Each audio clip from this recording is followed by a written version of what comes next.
Okay, ladies and gentlemen, thank you so much for tuning in. My name is Aaron Eisman. They call me Rabbi E.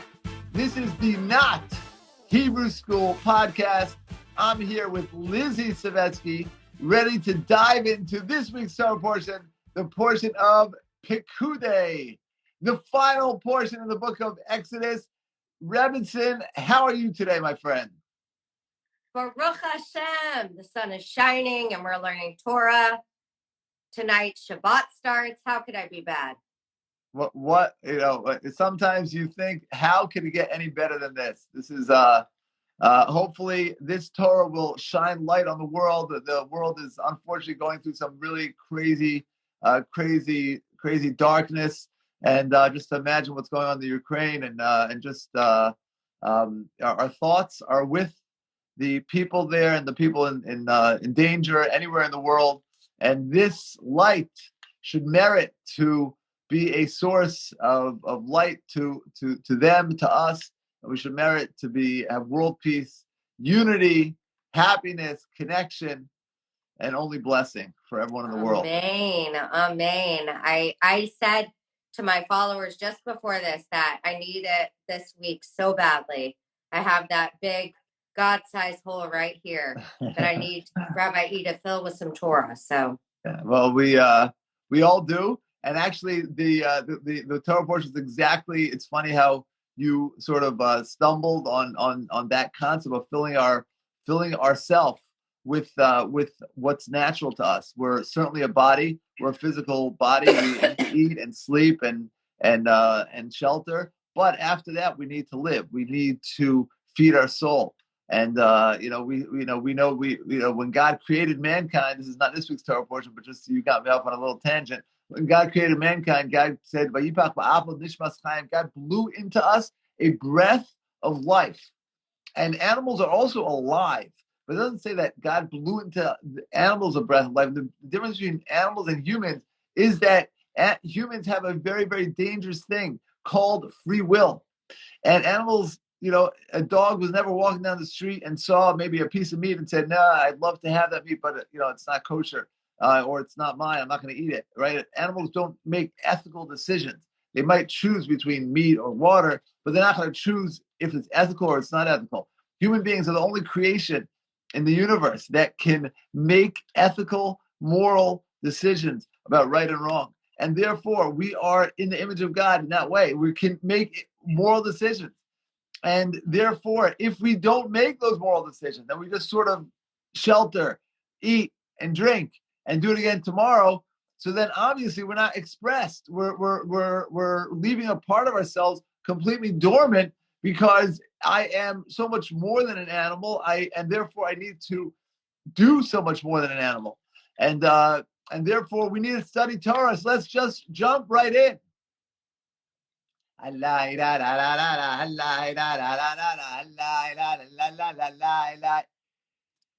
Here's how it goes. This week's Torah portion is the book of Pekuday, the portion of Pekuday, and the past 4 or 5 portions are all about the building of the Mishkan. And if you ask me what is a Mishkan, I'll tell you a Mishkan is a tabernacle. And if you ask me what is a tabernacle, I'll tell you it's a Mishkan. So what is a Mishkan? A Mishkan is a home for God. The Jewish people, when they're traveling through the desert, again, this is the last book of the book of Exodus. So the Jewish people got out of Egypt and they got the Torah and they're traveling through the desert. And in the desert, they build a portable home for God, just like the Western Wall is a final retaining wall of the temple in Jerusalem. So the Jewish people had a Mishkan, a tabernacle for God in the desert. So the question is, now, so there's 4 or 5 portions, 5 portions detailing the instruction of building this tabernacle. It's an amazing thing. The creation of the world, the building of the entire universe was, I think it's like 15, 20 verses. And the tabernacle is hundreds of verses of how to build this tabernacle, the sizes, dimensions, and materials and measurements. And it's like, what is the purpose? Why do we need to know such incredible detail about the building of the structure? That's question number 1. You hear the question? Why do we need to know such incredible detail about building this thing that we're not really sure what it is? But we know what it is, but we're not building it today. So why do we, when we're going to build it, we'll know it. But why the detail? That's question number one. Question number two is that the Jewish people were so enthusiastic to give that they gave and gave and gave until Moses said, "Okay, enough. That's enough. Stop bringing." So the question number two is why the detail of the donation? It is a nice thing that they were giving so much, but what can we learn from that? And question number three is that the Nesiim, the leaders of the tribes, were actually punished because they didn't give, but they gave a very, very beautiful offer. The Nesiim, the leaders of each tribe, said, "You know what, Moses, you collect from the people in order to build this structure, and we will make it up. Whatever everyone else doesn't do, we'll make it up." Now, it seems like a great offer, a very generous offer, perhaps a fundraiser's dream. That, like, wow, you go to a donor and you're trying to build a building, and you go to a donor and says, you go to everyone else and we'll make up the rest. So why were they punished? It seems like a beautiful thing. So those are our three questions. Let us jump right in. The point of the Mishkan. What is the point of the Mishkan? You see, the Mishkan, in a way, was a little bit of a sad occurrence, because the Mishkan came after the serving of the golden calf, and the golden calf was idol worship, and really the Mishkan is a home for God, and God's home was within each one of us before the sin of the golden calf. And this is sort of a punishment where God is there's going to be a physical structure that houses God, and a little bit less perhaps within each one of us. So the Mishkan was a little bit sad. So why the detail? And the answer is because the Jewish people were so incredibly grateful to God for what God did. And he took them out of Egypt, and he did the 10 plagues, and he split the sea, and he gave us the Torah, and he gave us the manna in the desert, and he protected us with the clouds of glory. They finally have this opportunity to sort of give back, even after the sin of the golden calf. They were able to give back. There was an incredible enthusiasm to give and to do, and with detail. True giving and true loving is the details, right? You buy your spouse a gift, right? You don't say, here's a gift certificate, or let's go somewhere. No, you do details. The details matter. If you love somebody, if you care for somebody, you put tremendous thought into it. So the details of the Mishkan, how to do it, and the structure is incredibly important if we're talking about the structure of the house of God, which comes from incredible enthusiasm. That's why the Jewish people were just giving and giving and giving, because they wanted to show this gratitude.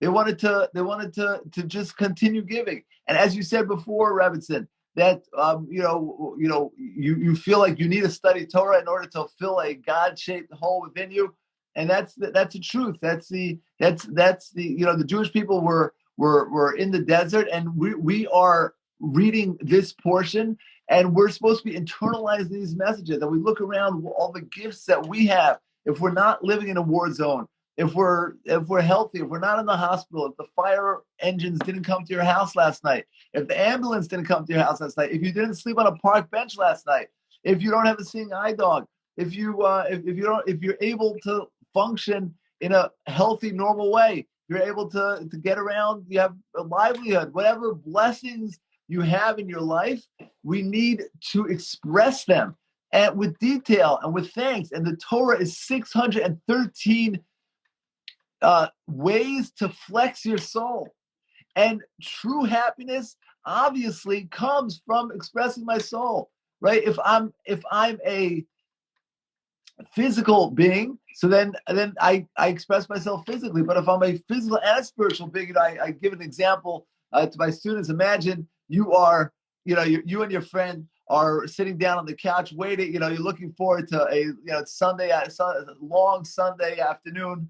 You're gonna sit and binge on Netflix, and you got the beers, and you got the chips, and you got the pizza, and you're all ready to just sit back and waste the entire day. And then suddenly the phone rings and tragedy strikes. It's your grandma. And your grandma says, "Hi, honey." And you say, "Hi, grandma." And she says, "Honey, would you come over and help me clean out my attic?"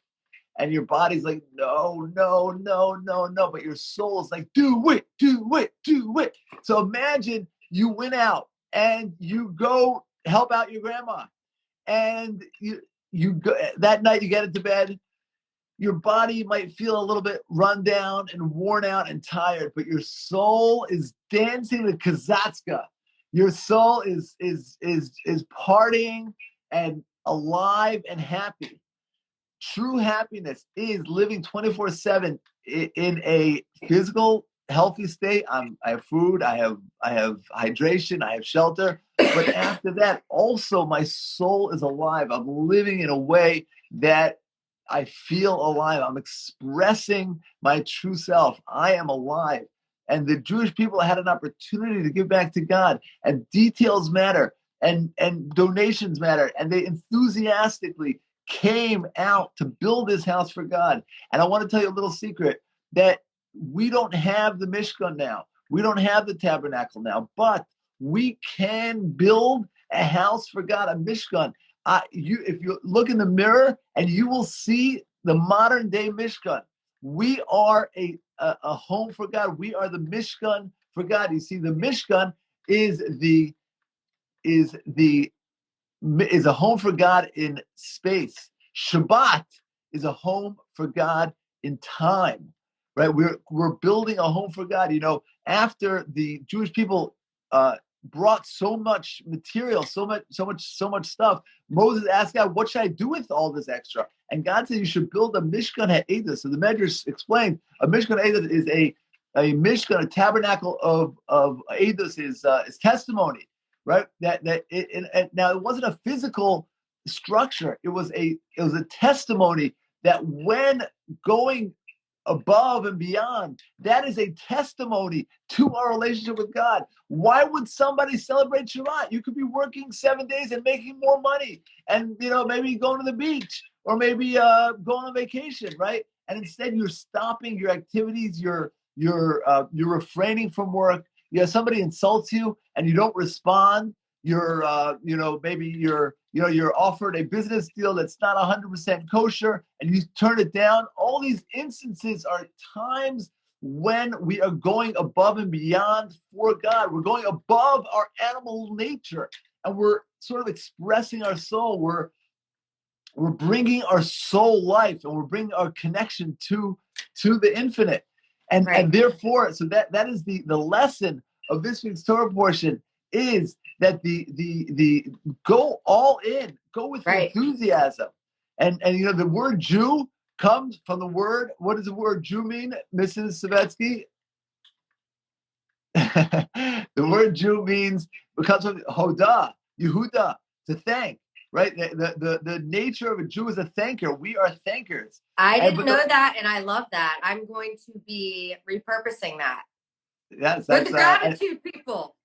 100%. We are thankers. And I'll tell you even deeper, Hoda comes from modim, moda, to admit. How do you be a thanker? If you become an admitter. I only have to thank you if I admit you did me something. Yes. If I can't admit and recognize that you gave to me, so then I don't thank you. But if we recognize all that God has given to us, and we recognize all the gifts that we have, and we recognize all the blessings we have in our lives, then we will be grateful. We'll be thankful. And I'll tell you something sad, Rebbetzin. And unfortunately, some people go through life without ever expressing their true self, and they can't understand, why don't I feel empty? Why don't I feel happy? Why don't I feel satisfied? I know what it is. I need to get a new car, or I need to get a new house, or I need to get a new job, or I need to get a new wife, or new kids, or a new neighborhood, or maybe, I'll travel to the other side of the world. But you take yourself wherever you go, and the only way to satiate that hole in the God-shaped hole in your heart is with God. That's the only way to do it. I was actually wondering if the reason for all the detail in the Mishkan is because we are physical beings, we are also animals. So do we need all these physical things in order to connect to the spiritual? I mean, I was wondering that, because I know for me, sometimes it takes me doing something physical to awaken my soul, 100%. to connect to it. Like that, like lighting the Shabbat candles and having the Shabbat meal. That's how I'm able to connect to God. Of course, we're hybrids. We're not two separate beings. It's a hybrid. We're the Right. same thing. You make Kiddush on Friday, make Kiddush, and then you drink the wine. Right. So you said a theoretical statement, and then you drank it. You internalized it. So Right. you're right. You light the Shabbos candles. You're bringing down the light of spirituality. It's very much a marriage between the physicality and the spirituality, and yet building a physical structure. And each measurement, I would say that there's we could do classes on the measurements. Why this length? Why this length? And all these different. You're right. 100%. They certainly signify different aspects of bring spirituality into the physical. That's what our mission is. Our mission is not to sit on a mountaintop and meditate and not talk to anyone. It's to go out into the world and do business and interact with people and bring godliness, bring spirituality into the world. Yeah, and so building the Mishkan is going out into the world and living the thankful, gratitude Jewish life. Cleaning out your grandma's attic and, for me, posting something on social media, inspirational, like using that as a tool. I love, like, doing this now is like how we're building our Mishkan in this day and age. 100%. And like we said, we don't have the physical manifestation Mishkan, the Mishkan in space, but we do have a Mishkan in time, and that is Shabbat. And really, any time. I was on the phone with a couple nights ago. I was on the phone with somebody. They said something incredibly insulting to me, and I publicly tell you right now his name. And I'm just kidding. I'm not going to say his name, but somebody said something very insulting to me, and I didn't respond. And he's like, "Are you there?" I'm like, "Yeah." And he's like, he said it again. And then I didn't respond. You're like, "I heard you, bro." So I didn't respond. So that is building a Mishkan in this world. I'm building a home for God in this world. If we want to have God sort of reside within us, we have to make it into a home that is welcoming, and a home that is that we're if the infinite is coming to live with us, right? We sometimes people say, "I hope God helps me with this business deal. I hope he helps me in my business or my right," and then they do something a little shady or do something a little bit not so kosher. So, that's the shortest way to sort of make sure God is not welcome, right? The Chosamo Shel HaKadosh Baruch Hu Emes, God's seal is truth. So if you do something that's okay, I don't know, it's not so kosher, so then okay, fine, you're on your own. But if we sort of act in a way where we are a tabernacle for God, we act in a way where God is be able to manifest. So then that's the secret to this week's Torah portion. Why the details? The details is because details matter and the enthusiasm mattered. And that's, by the way, we didn't answer the third question. The third question is, why were the Nesiim? Why were they punished? It seems like a very beautiful thing. They said, we'll make it up. At the end, we'll make it up. And the answer is, when someone does you a favor, you don't say, thank you very much, I really appreciate it. You say, thank you so much, I really appreciate it. The passion, the emotion, it was too, perhaps, again, this is, perhaps it was too calculated. Like when you have gratitude, you just give, let me just give. I'm not gonna. Don't be so calculated and cerebral. God is doing for you. You have an opportunity to give. Go bring it on. So the details of the Mishkan and the intricateness and the sophisticated structure that was built and the details that we internalize is to sort of remind us that true self-expression is when we build our own Mishkan in our lives, in the details. If you're going to visit the sick, do the details. Come, bring flowers or do it in a friendly way. Or someone's insulting you, the Mishkan is built with the details, and the details of our daily lives. We too can build the Mishkan, and that, as you said, is true happiness, because when my soul is expressed and my body is expressed together, that's how we live a truly happy life. What